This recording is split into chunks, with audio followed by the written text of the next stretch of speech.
These are the lies we tell. Written by Micah Edwards. The dog ran away today.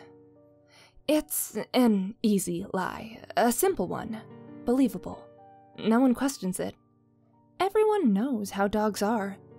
There's some work to follow through on it, of course.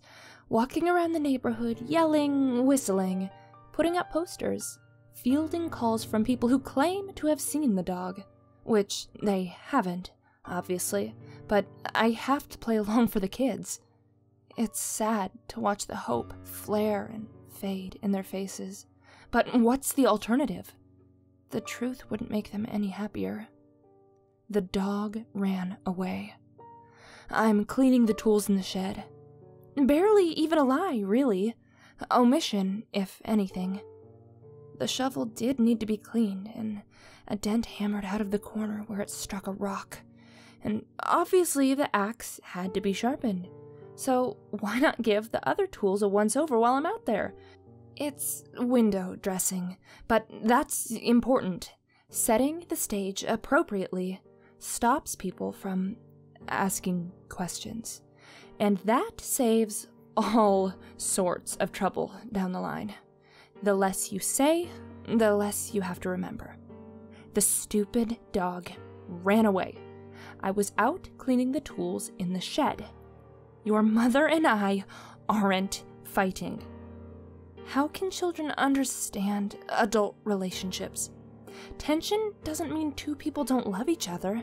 If anything, it means they love each other too intensely. It's easy to shrug and walk away from someone you don't care about. Much harder to see someone you love going down the wrong path. I am anything but distant, no matter her accusations.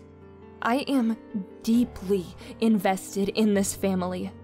I sacrificed to protect it. My honor, myself, I will give it all. We'll talk about getting another dog. The lock on the shed is to keep you safely away from dangerous tools. Your mother and I aren't fighting, but she's gone to stay with your grandmother for a little while. Why do things get so complicated? Here, at least, is one designed to reduce questions.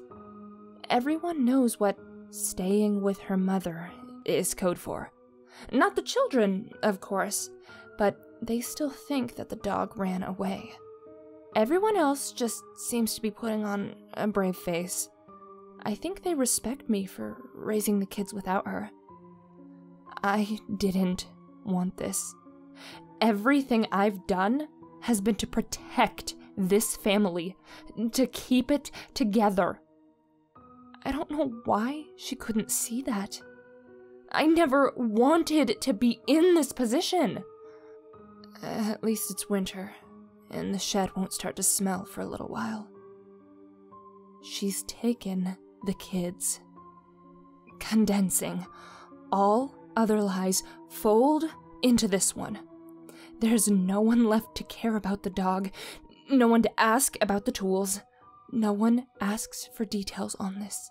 It invariably gets a grimace and an awkward apology. Meanwhile, I can take a deep breath for the first time since the dog ran away. Funny how easily that line comes now.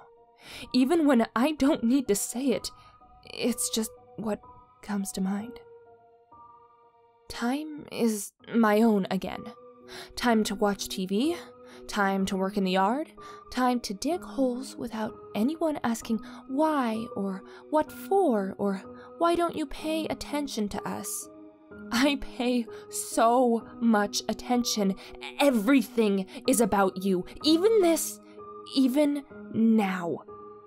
Isn't family supposed to be about happiness and togetherness? We're happier now and will always be together.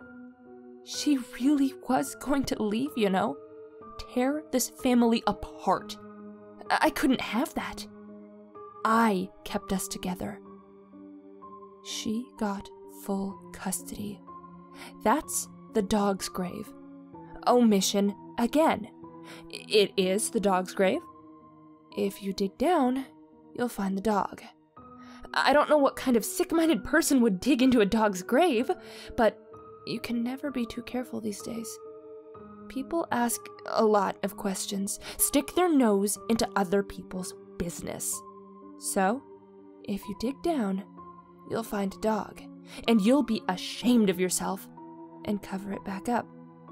Which means that you won't dig a few more feet down to see what else might be there. I'm not ashamed.